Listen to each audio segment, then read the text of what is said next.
que a substância que aparece em maior quantidade no nosso corpo é a água. Você já sabe que a maior parte da superfície do planeta é recoberta por água. Agora, a grande pergunta é a seguinte: o que você tem que saber desse assunto para poder fechar qualquer questão do Enem e qualquer questão do vestibular?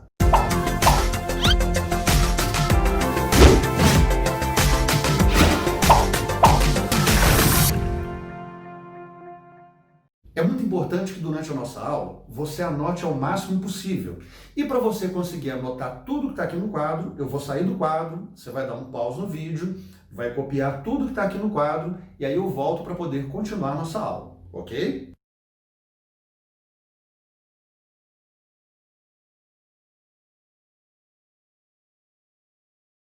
Eu sou o professor Márcio Dias, seu professor de Biologia aqui no YouTube, e essa é a nossa segunda aula de Bioquímica. Se você não assistiu a nossa primeira aula, então para o vídeo por aqui, vai lá assistir a nossa primeira aula e volta aqui para a gente poder continuar o nosso assunto. Na nossa primeira aula de Bioquímica, nós aprendemos que todos os seres vivos, eles são feitos basicamente de dois tipos de ingredientes: os compostos inorgânicos e os compostos orgânicos. Compostos inorgânicos basicamente são a água e os sais minerais. São substâncias químicas que os seres vivos extraem a partir do meio ambiente. Já as substâncias orgânicas são os carboidratos, os lipídios, as proteínas, os ácidos nucleicos e as vitaminas. Diferente dos compostos inorgânicos, as substâncias orgânicas só podem ser geradas pela atividade celular. É por isso que a gente vai dizer que essas substâncias orgânicas são exclusivas dos seres vivos. Na nossa aula anterior, eu também disse para você que a bioquímica vai estudar basicamente três coisas. A bioquímica vai estudar quais são os ingredientes químicos que vão construir os seres vivos, como é que cada um desses ingredientes se comporta e quais as reações químicas típicas dos seres vivos. Hoje nós vamos falar a respeito da água, o primeiro componente importante de um ser vivo. Quando nós falamos da água, nós estamos falando de uma substância muito especial sobre vários aspectos. Aqui a gente tem aqui no nosso quadro um esquema da molécula de água. Repara que a molécula de água é uma substância composta, tem na sua construção dois átomos de hidrogênio, um átomo de oxigênio, e perceba aqui no desenho do formato da molécula de água, que a molécula de água é uma molécula angular.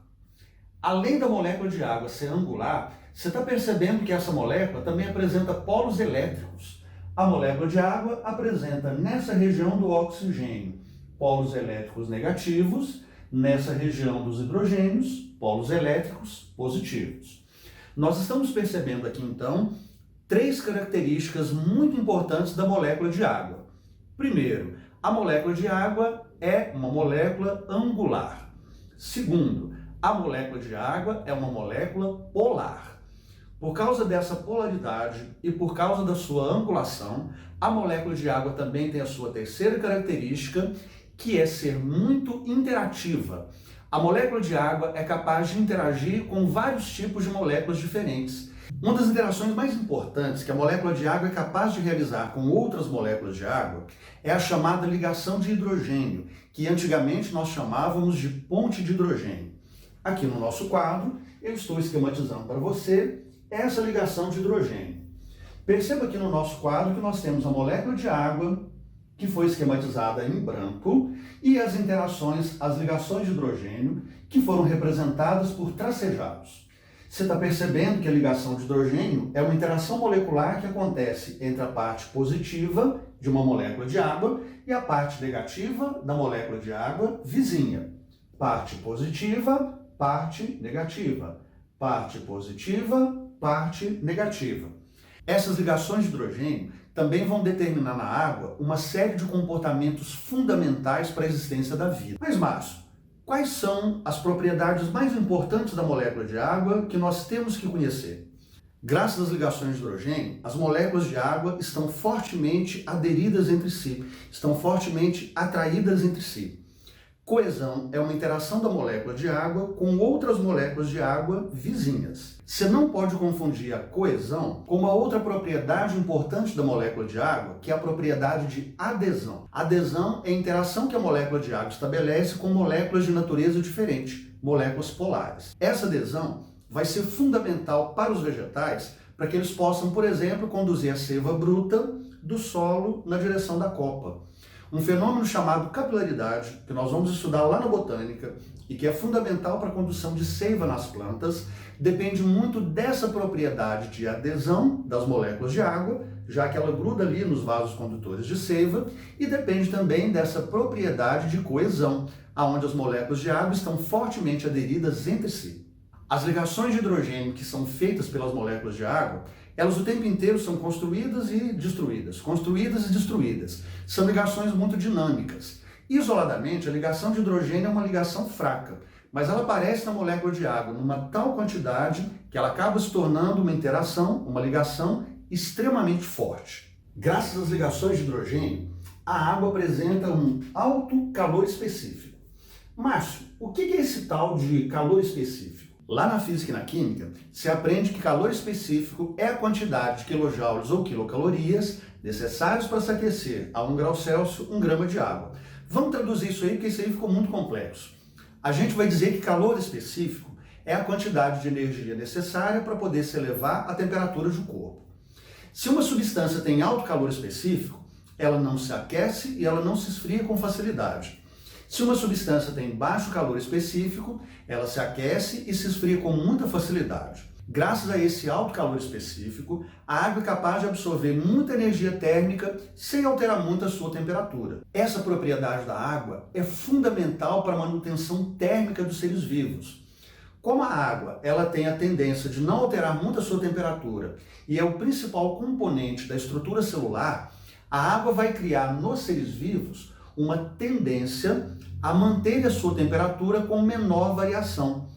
A água, por ter alto calor específico, cria nos seres vivos uma tendência a manter a sua temperatura mais ou menos constante, pelo menos com uma maior resistência à mudança de temperatura de acordo com as mudanças do meio. Outra propriedade muito importante das moléculas de água, que também vai acontecer graças à ligação de hidrogênio, é o alto calor latente de vaporização. Márcio, o que é esse tal de calor latente de vaporização? Quando a água muda do estado líquido para o estado de vapor, ela vai roubar uma grande quantidade de energia do meio. Isso vai ser muito utilizado pelos seres vivos como instrumento de refrigeração dos seus corpos. Quando a água passa para o estado de vapor, ela rouba muito calor do meio, ela rouba muito calor da vizinhança.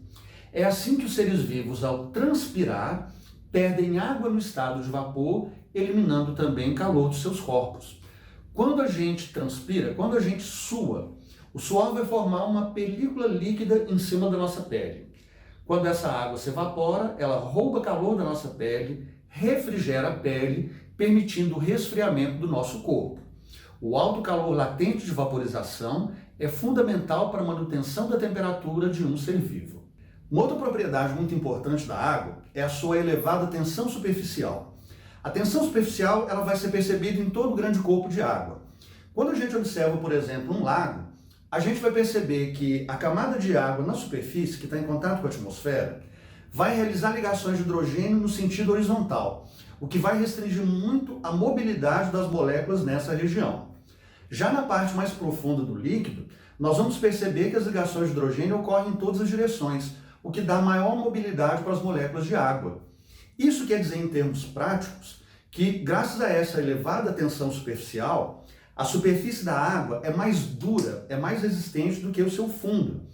Por causa dessa dureza superficial da água, nós vamos perceber que muitos animais conseguem caminhar na superfície da água sem dificuldade. Se a gente juntar agora as características da molécula de água que você acabou de aprender e as propriedades da água que você acabou de aprender, você começa a entender a importância da água para a construção dos seres vivos. Por que a água é tão importante para a vida? A água vai ser importante por ser, primeiro, componente básico do citoplasma celular.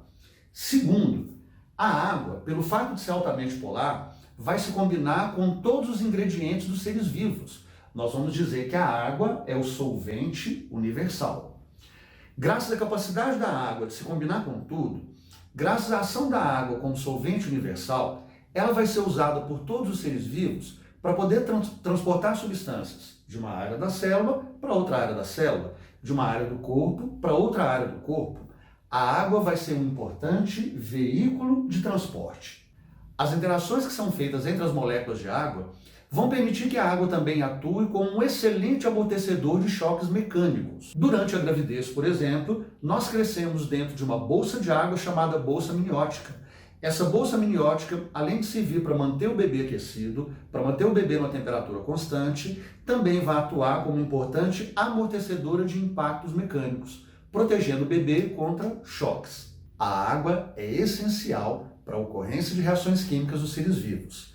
A respeito dessas propriedades da água relacionadas a reações químicas, eu preciso fazer para você um outro quadro. Então, vamos para o nosso próximo quadro. Agora, nesse novo quadro, nós vamos falar a respeito da importância da água para as reações químicas que ocorrem dentro dos seres vivos.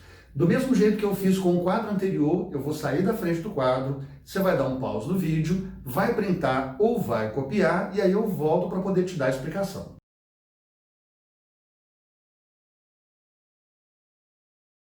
A água é o meio ideal para que ocorram combinações químicas. Ela facilita o encontro, a separação e a troca de posição entre os átomos. A água é tão importante, mas tão importante para os seres vivos, que a gente vai separar as reações químicas dos seres vivos em dois tipos básicos. Você tem as chamadas reações químicas de hidrólise, e reação de hidrólise é aquela reação química que quebra ligações químicas, normalmente consumindo água. Sempre que a gente faz a quebra de moléculas orgânicas dentro da célula, nós fazemos hidrólise de moléculas orgânicas. A hidrólise é uma reação que quebra ligações químicas. O exemplo clássico de hidrólise é digestão. Quando você vai digerir proteína, você vai hidrolisar a proteína. Quando você digere lipídio, você hidrolisa lipídio. Apesar de hidrólise ter como exemplo clássico a digestão, qualquer quebra de molécula orgânica que acontece dentro de uma célula é basicamente um processo de hidrólise. Um outro tipo de reação química muito importante é a reação de síntese por desidratação. Na reação de síntese por desidratação, nós vamos formar ligações químicas, e nessa formação de ligações químicas também acontece a produção de água. Na reação de hidrólise, a água é consumida. Na reação de síntese por desidratação, a água é produzida. Exemplo clássico de síntese por desidratação é a produção de praticamente todas as biomoléculas. Sempre que nós produzimos proteínas, nós também estamos produzindo água. É uma reação de síntese por desidratação. Se você produz polissacarídeos, você também produz água. É uma reação de síntese por desidratação. Se você produz lipídio, triglicerídeo, também produz água, também é uma reação de síntese por desidratação. Se você produz ácido nucleico, DNA, RNA, também é uma reação de síntese por desidratação. A produção de biomoléculas normalmente é um processo de síntese por desidratação. Então deu para você entender que se não tiver água, as reações químicas dentro de um ser vivo, elas simplesmente não ocorrem. É por isso que a perda de água é uma coisa tão perigosa para os seres vivos. Para a maioria dos seres vivos, quando começa a acontecer esse processo de perda de água, quando o organismo passa por um processo de desidratação, esse ser vivo morre. A água vai ser essencial não só para a ocorrência de reações químicas, como ela também vai influenciar a velocidade das reações químicas. Se tem muita água, as reações químicas acontecem de maneira rápida. Se tem pouca água, as reações químicas acontecem de maneira mais lenta. Inclusive, apesar da desidratação ser um problema para a maioria dos seres vivos, existem seres vivos que usam a desidratação como estratégia de sobrevivência. Esse processo, onde a desidratação é, na verdade, uma adaptação para sobreviver melhor, é chamado de anidrobiose. Dá uma olhada aqui no quadro para você entender o que é essa tal de anidrobiose. Vamos lembrar aqui sobre a etimologia, a origem da palavra. Anidrobiose vem do casamento de três palavras gregas. An, que quer dizer sem, hidro, que quer dizer água, biose, que quer dizer vida. Etimologicamente falando, anidrobiose seria vida sem água. Eu prefiro dizer para você que, na verdade, a anidrobiose é uma desidratação adaptativa de alguns seres vivos. Existem seres vivos que perdem água corporal como estratégia para sobreviver. A anidrobiose é uma estratégia adaptativa de vários tipos de seres vivos. E aqui eu quero te citar dois exemplos importantes. A anidrobiose vai ser feita por sementes de plantas e vai ser feita também por ovos de parasitas. No caso das sementes, como que a anidrobiose vai trabalhar?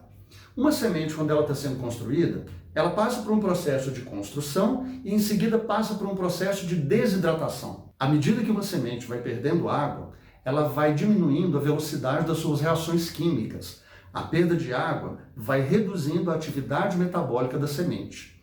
Isso também vai reduzir o consumo de reservas da semente. Como o consumo de reservas começa a ficar mais lento, as reservas duram por um tempo maior. Por isso, a anidrobiose é uma estratégia para a sobrevivência de sementes. No caso da semente, além de ser uma estratégia importante para reduzir o consumo de reservas, a semente também vai garantir que ela só vai se desenvolver quando ela encontrar muita água disponível, por exemplo, na estação chuvosa, a estação que é mais favorável para a germinação, a estação mais favorável para a sobrevivência do vegetal. A anidrobiose, então, é uma importante estratégia de sobrevivência das plantas com sementes. Muitos vermes parasitas vão ter os seus ovos realizando o processo de anidrobiose. É o caso da famosa lombriga, que nós chamamos de Ascaris lumbricoides.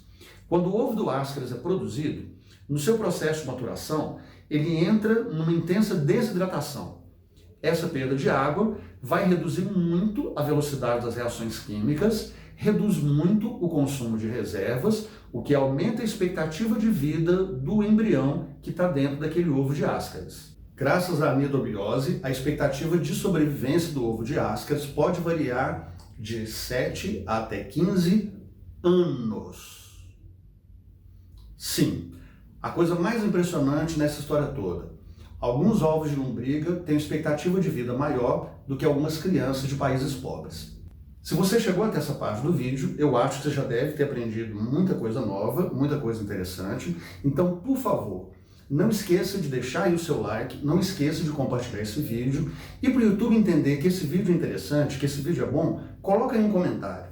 Pode ser um emoji, pode ser a palavra gostei, pode ser uma expressão não gostei, mas coloca aí um comentário para o YouTube entender que esse vídeo ele é relevante. Isso vai valorizar o meu trabalho, vai me ajudar a fazer mais vídeos desse jeito para você e vai ajudar várias outras pessoas também a aprenderem biologia, ok? A última coisa que a gente tem que falar para a gente poder encerrar o nosso encontro é a respeito da variação percentual de água que ocorre nos seres vivos. A variação da quantidade de água que entra na construção dos seres vivos varia de acordo com 3 fatores básicos. O primeiro fator é o tipo de ser vivo. Na verdade, o primeiro fator é a história evolutiva dos seres vivos. Existem seres vivos que, por causa da sua história evolutiva, vão ter uma maior ou uma menor quantidade de água na construção dos seus tecidos e órgãos. É o caso da gente comparar, por exemplo, um animal chamado água-viva, um animal aquático, com um mamífero. A água-viva é um animal onde 90% do corpo dele é feito de água. Se você pegar uma água-viva de 1 quilo, você vai ter 900 gramas que são só água. Só 100 gramas são de fato matéria animal. Quando a gente pega um mamífero vai ter uma proporção menor de água, em torno aí de 60% a 70%. Essa diferença percentual de água entre uma água-viva e entre um mamífero acontece basicamente por causa da sua história evolutiva diferente. Quando a gente analisa o mesmo organismo, a gente vai perceber que os nossos tecidos, eles têm também diferentes percentuais de água. Essa diferença percentual de água na construção dos tecidos se deve basicamente à taxa metabólica dos nossos tecidos. Tecidos que têm elevada taxa metabólica fazem muitas reações químicas, precisam de muita água, consequentemente são tecidos mais hidratados. Já aqueles tecidos com menor atividade metabólica realizam menos reações químicas, proporcionalmente precisam de menos água. Vamos pegar no nosso caso, no nosso corpo, 2 tecidos diferentes. Você vai pegar, por exemplo, o tecido nervoso que tem lá os neurônios. O neurônio é a célula do seu corpo que mais trabalha, apesar de nem sempre você usar a cabeça. Como o neurônio trabalha muito, o neurônio vai ter 90% de água na sua construção. E aí você pega a célula óssea, uma célula que também trabalha bastante, mas trabalha bem menos do que o neurônio. Numa célula óssea, nós vamos encontrar ali mais ou menos uns 30 e poucos por cento de água. A diferença percentual de água entre neurônio, entre tecido nervoso e ossos, se deve basicamente a diferentes taxas metabólicas desses tecidos. O terceiro fator importante que vai determinar a variação de água nos nossos corpos é o fator idade. À medida que nós vamos envelhecendo, nós vamos reduzindo a nossa taxa metabólica. Isso vai fazer com que os nossos tecidos progressivamente percam água com o avançar do tempo. É por isso que quando a gente compara, por exemplo, um feto com uma criança, o feto tem um maior percentual de água na sua construção, já que ele tem um metabolismo mais elevado. Quando comparamos uma criança com um adulto, uma criança tem maior percentual de água, já que apresenta um metabolismo mais elevado. Quando comparamos o adulto com um idoso, o adulto também tem maior percentual de água, já que ele apresenta um metabolismo mais elevado. Depois que eu descobri isso, sinceramente eu fiquei até feliz. Eu descobri que daqui a algum tempo, daqui a alguns anos, eu vou me tornar um coroa enxuto, porque tecnicamente eu vou ter perdido uma boa parte da minha água corporal. A piada foi horrível. A piada foi péssima, mas é uma piada didática. Eu acho que você deve ter gostado, enfim. Pessoal, por hoje é só isso que a gente tem que discutir. Na nossa próxima aula nós vamos falar a respeito de sais minerais e, de novo, para poder reforçar, não esqueça de deixar aí o seu like, coloca aí um comentário, porque isso é muito importante para mim. Vou te agradecer muito se você me der o seu like ou o seu dislike. Não deixe também de recomendar o vídeo. Se você gostou, recomenda o vídeo para alguém que você gosta. Se você não gostou, tá tudo bem. Recomenda o vídeo para uma pessoa que você detesta e dessa forma você vai continuar ajudando o meu trabalho, tá? Pessoal, então, até a próxima. Nos encontramos na nossa próxima aula, onde vamos falar a respeito de sais minerais.